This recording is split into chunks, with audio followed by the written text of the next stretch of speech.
Today's video about retirement is entitled The Rules for Being Human. Well, surely we all know the rules for being human. You get up in the morning, you clean your teeth, you go to work, you come home. Oops! Go to work. Retirement. We're not going to work. Does that mean we're not human? Well, not a bit of it. Of course we're human. We've always been human. And in fact, it's focusing on humanity, your humanity, in fact, all humanity, that will help get you through the retirement serenely and calmly and powerfully. It will turn what may seem a miserable event, the end of life, into simply the beginning of a new phase of life, a life as a human being, not as a worker. Because anybody can work. Oxes in the field can work. Do you want to be an ox? Probably not anymore. Maybe it would be better to be a human. So let's go over some of the rules for being human. They may be new to you, they might be not. And this is only a summary. Basically, the rest of the retirement videos will be looking into these things in greater detail and finding out what it means to be human. Because that's the legacy that you want to leave for everybody else. At the end of the day, wouldn't it be nice if people are standing around your box saying, he was a great human? That would do me. That's what I'm aiming for. And hopefully, with this video, we can start to get a handle on what it means to be human.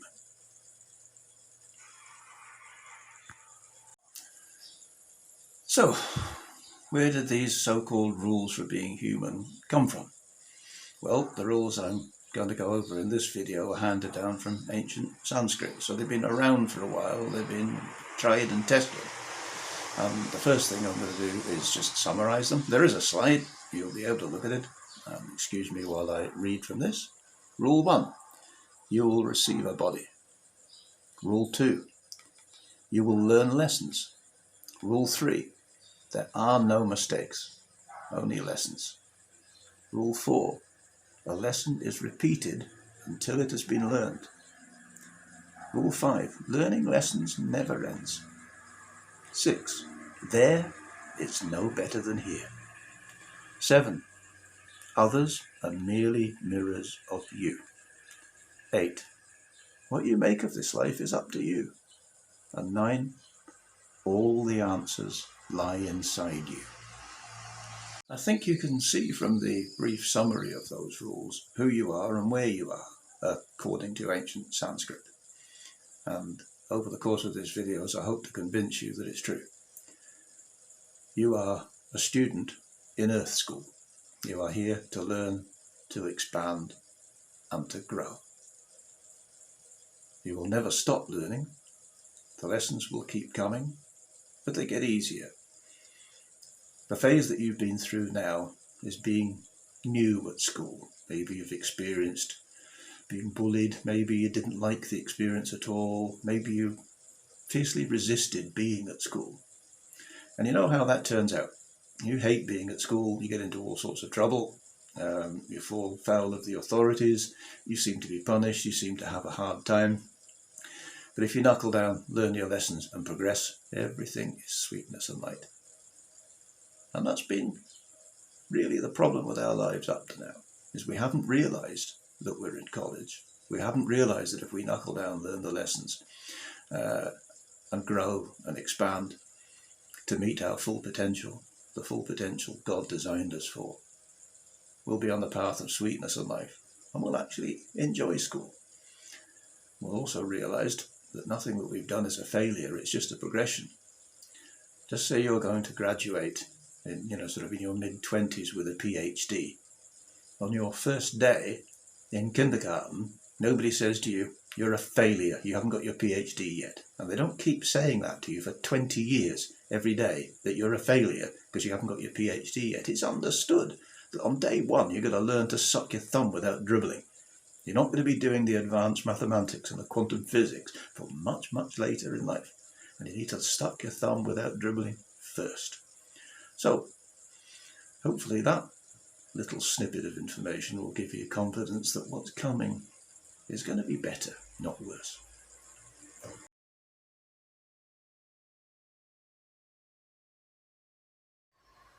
So let's look at rule 1, shall we? You'll receive a body. Seems to be self-explanatory. And if you think about it, you know you've got a body. You've only got one body. You are going to live in it until you physically die. It's yours. You've got to look after it, and how you look after it will determine your health and various other things. Think of your body like a car. If you look after it, if you treat it well, if you keep it serviced, if you put the right fluids and fuel in it, you keep it clean, you'll get long and faithful service out of it. And that also goes better if you love your car. If you despise and hate your car, you ain't going to look after it. You're going to give those waves of negative energy to it its entire life, and that life will neither be happy nor long. You'll soon get rid of that car. Now, when it's actually a genuine automobile, you simply change it and get another one. You don't have that luxury.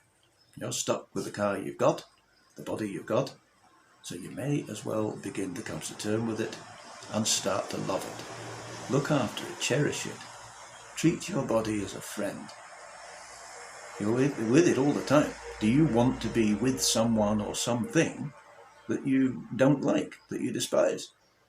Well, if that was somebody else, you could say, well, I'm just not going to associate with them. I'll go and find new friends. Well, you ain't going to find a new friend other than you. You're stuck with you. So maybe you should come to terms with being you. Find out all the good parts about you. Start liking being you. Be your own friend. Because you can't truly be a friend to others unless it's in a needy, negative energy sort of way, whether you know that or not, until you're a friend with yourself. So you've got a body. It's yours for life. It's up to you what you do with it. You can look after it or you can neglect it. But actions have consequences, and the results you get are entirely up to you.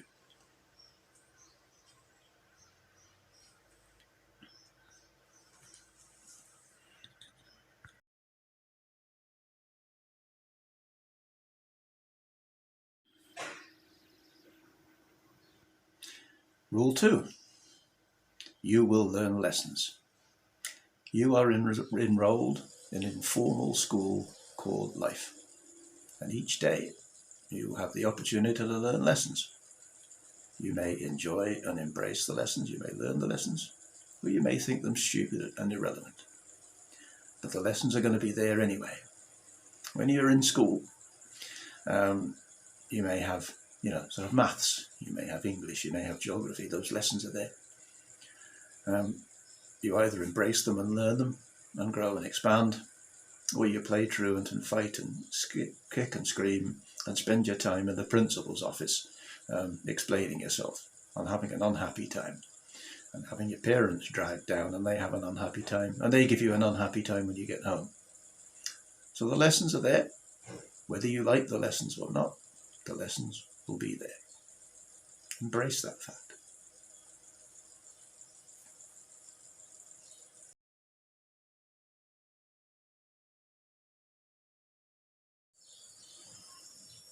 Rule 3. There are no mistakes, only lessons. The failed experiments in life are just as valuable to me as the experiments that appear to work. They're all part of the learning experience. They're all part of growth, expansion. You've probably heard the famous thing that people like to talk about is the amount of times that Thomas Edison apparently failed before he invented the incandescent light bulb. I've heard it was 1,000 times, I've heard it's 10,000 times. But the point about it was, Edison didn't give up because he didn't look at each so-called failure as a failure. He just used it as greater knowledge towards the ultimate success of the incandescent light bulb, which changed the world as we knew it. I mean, what he did was he thought, maybe such and such a chemical combination will work. So he tried such and such a chemical combination, and it didn't produce the results it wanted, but it produced a result. Each time he tried another chemical combination, his knowledge about the process he was on increased. Another metaphor they could use is, maybe at some time in your life your father taught you to ride a bike. Hopefully the first time you so-called failed to ride a bike, Your father didn't give up on you, tell you that you were useless. I presume he encouraged you and kept you going and said, don't worry, you'll do better, and you kept trying until you ultimately learned to ride a bike. In fact, everything you did in life, you kept trying and trying. You weren't born being able to walk. I bet you bumped your head on the coffee table quite a few times before you learned to walk. You didn't give up looking at each time you bumped your head on the coffee table as a failure. It was just, oops, maybe we can do it a little bit differently and avoid bumping our head on the coffee table. And you kept trying until you eventually got it right. And look at you now, walking around like a champ. And that's what we mean. Keep learning.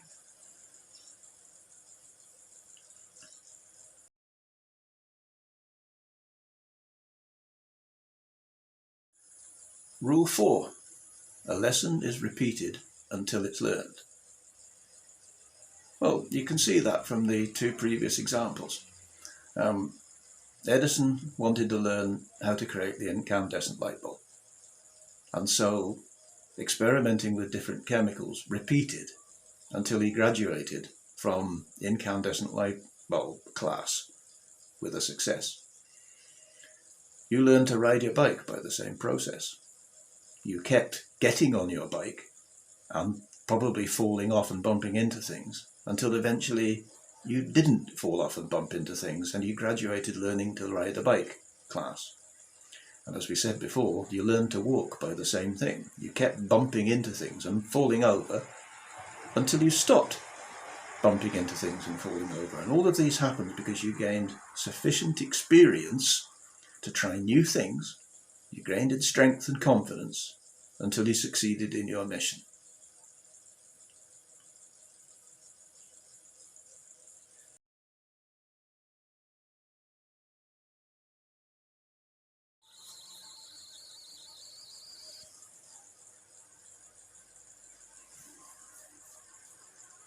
Lesson 5.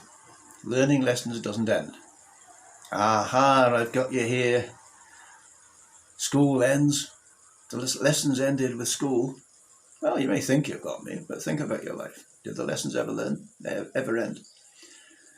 You finished junior school. Lessons didn't end there, did they? You went on to senior school.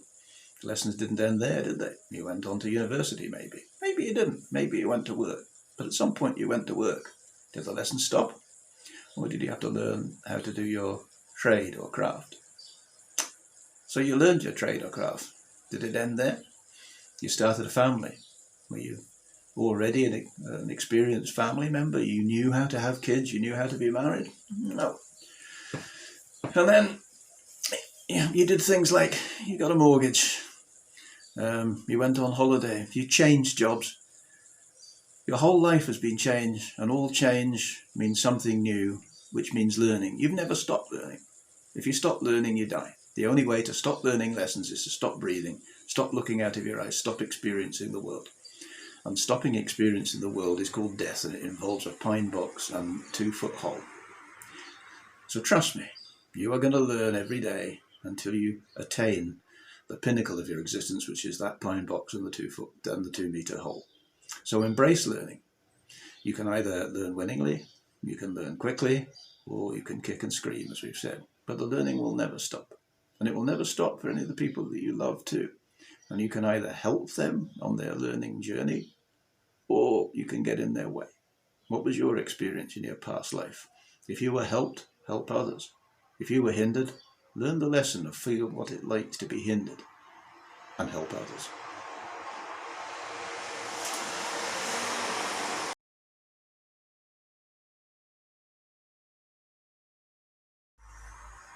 Lesson 6. There is no better than here. Sounds like a strange title, but it's quite easy to understand, really. When you're dissatisfied with where you are, and you're applying the grass is greener over there, you're trying to get from where you are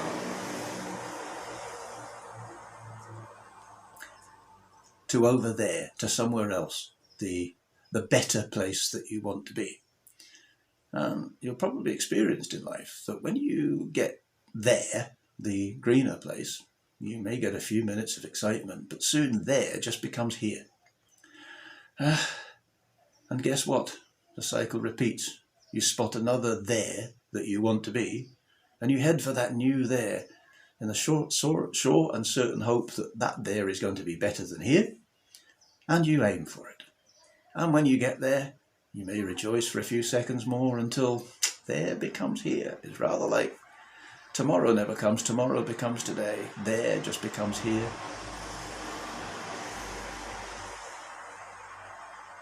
And you will get an endless cycle of theirs that will become here. Okay?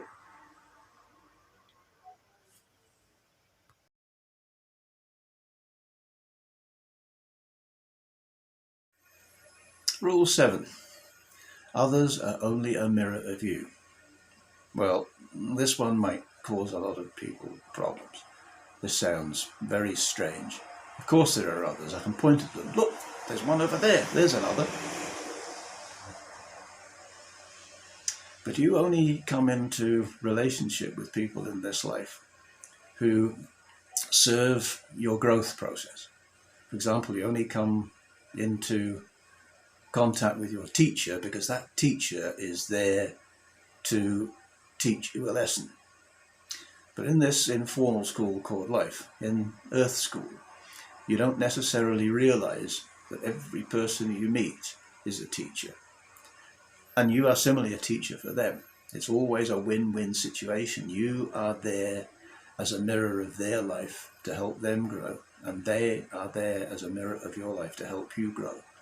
You cannot love or hate something in another that you don't already love and hate in yourself.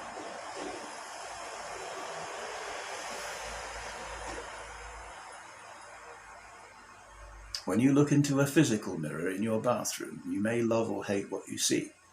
And you can see that you hated yourself before you looked in the mirror and then saw that hateful being. Or, hopefully, you loved yourself. And then when you looked in that mirror, you saw that lovely being you expected to see. And so it is with other people. There are really no other people. If they're neutral, you're not really learning anything from them. But if you react strongly to something in somebody else, you're really reacting to that facet of you. Now, we'll go into this in much greater detail. It's one of the biggest things of spirituality, is learning to cope with this idea and to learn from it and see how it is a marvelous, perfect growth system.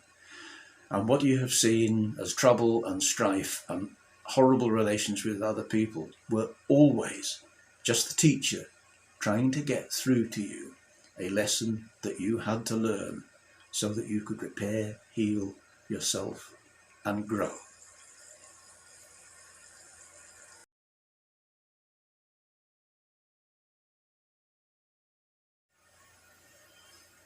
Rule 8. What you make of life is up to you. You already have all the resources,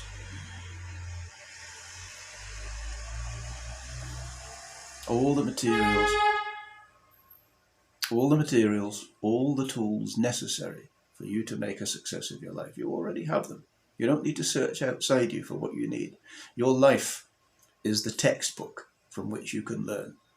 You can look back and find out what was successful and amplify it. And you can look back and find out what was unsuccessful. Look within and find out, and change it, and change your future direction. You already have everything you need.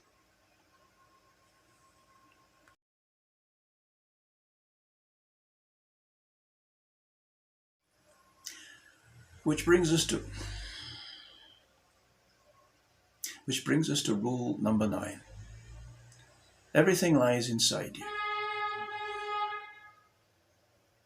Which brings us to rule number 9. Everything lies inside you. We said you had already had the resources, and the textbook was your life.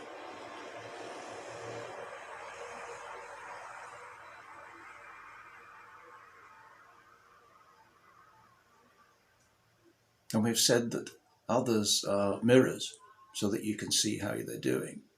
But the last bit of the puzzle is that God speaks to you, has always been speaking to you, and always will speak to you. You have an internal guidance system that's been provided with you from birth that you were never taught how to read. You have an emotional guidance system that unerringly and infallibly guides you towards ultimate success of living the life, the mission that God intended you for. Nobody ever taught you that you had it. Nobody ever taught you how to read it. One of the things we hope to do on this series of videos is to amplify that and maybe get you started on recognizing how truly amazing your life is.